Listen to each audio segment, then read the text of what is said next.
सा कविता paragraph number 2। विकल विकल उन्मन थे उन्मन, विश्व के निधाक के सकल जल।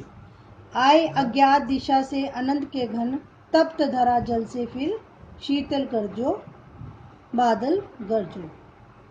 विकल विकल उन्मन थे कि सभी जो धरती के लोग हैं वो व्याकुल हैं, उन्मन थे, उदास थे। उनका मन जो है बुरी तरह से परेशान हो चुका था और संसार के सभी लोगों के दुखों और कष्टों को हरने के लिए आए, न जाने किस अज्ञात दिशा से अनंत के घन आए।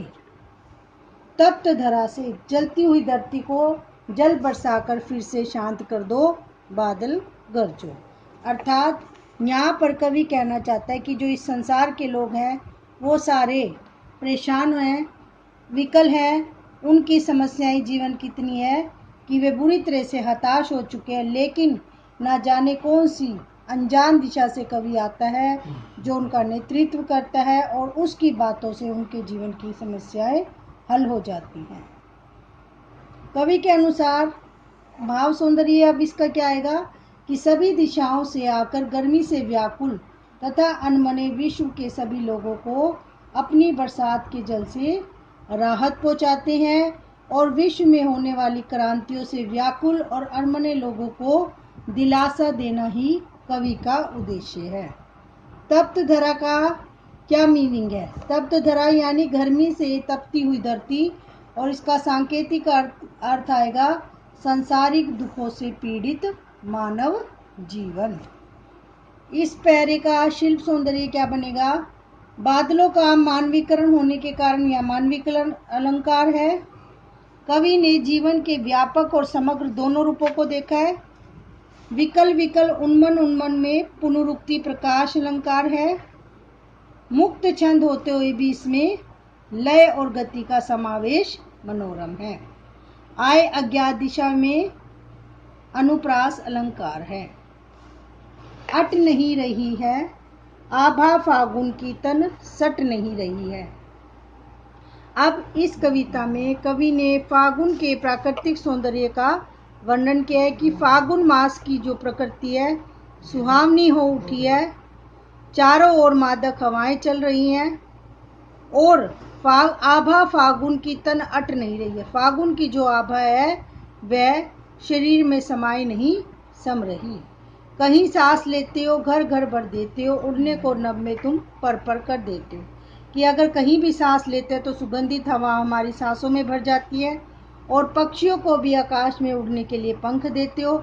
अर्थात जब मौसम सुहावना होता है तो पक्षी भी मदमस्त होकर आकाश में उड़ते हैं।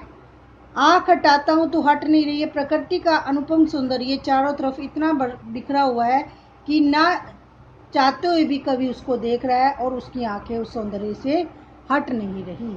पत्तों से लदी डाल, कहीं हरी कहीं लाल, और डालियां जो है वो पत्तों से लद गई हैं, यानी कि प्रचुर मात्रा में डालियों पर पत्ते आ गए हैं और कहीं पर हरे हरे पत्ते हैं तो कहीं पर लाल लाल है, अर्थात लाल लाल सुंदर फूल खिल गए हैं। कहीं पड़ी है उर्मे मद मद गंध पुष्पमाल, कहीं पर जो है उर्मे गले में महकते हुए फूलों की माला पड़ी है। पाट पाट शोभा श्री पट नहीं रही है। दरवाजे दरवाजे पर जो शोभा है वह समाये नहीं समा रही। अब फागुन मास के प्राकृतिक सौंदर्य का वर्णन अगर हमें करना हो तो हम क्या लिखेंगे? फागुन मास की प्रकृति सुहावनी है, चारों ओर मादक हवाएं चल रही हैं, वृक्षों पर पत्ते लद गए हैं, कहीं हरे तो कहीं लाल पत्ते उगाए हैं, चारों ओर मंद सुगंध वाले फूल खिल उठे हैं। जगह जगह पर प्राकृतिक सौंदर्य बिखरा पड़ा है। नहीं रही है में अनुप्रास अलंकार आएगा। घर घर भर भर पर कर में र की आवृत्ति के कारण अनुप्रास अलंकार।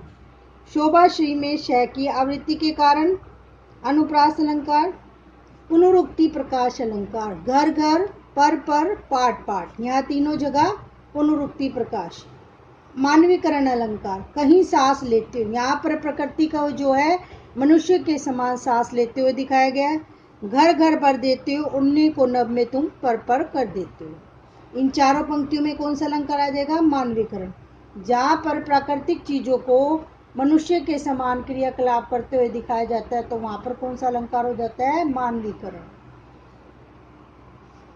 अब इसमें शिल्प सौंदर्य अगर हमें लिखना हो तो हम लिखेंगे भाषा माधुर्य गुण संपन्न है, मतलब कि उसमें कोमल शब्दों का प्रयोग हुआ है, कोमल कांत पदावली है, यमक पुनरुक्ति प्रकाश अनुप्रास रूपक उपमा आदि अलंकारों का सुंदर प्रयोग है, भाषा सरल सहज और विषय के अनुकूल है, अट सट पट पाठ आदि लघु लघु शब्दों के सार्थक प्रयोग से भाषा में प्रवाहमयता बनी हुई है और देशज शब्दों का भी सुंदर प्रयोग किया गया।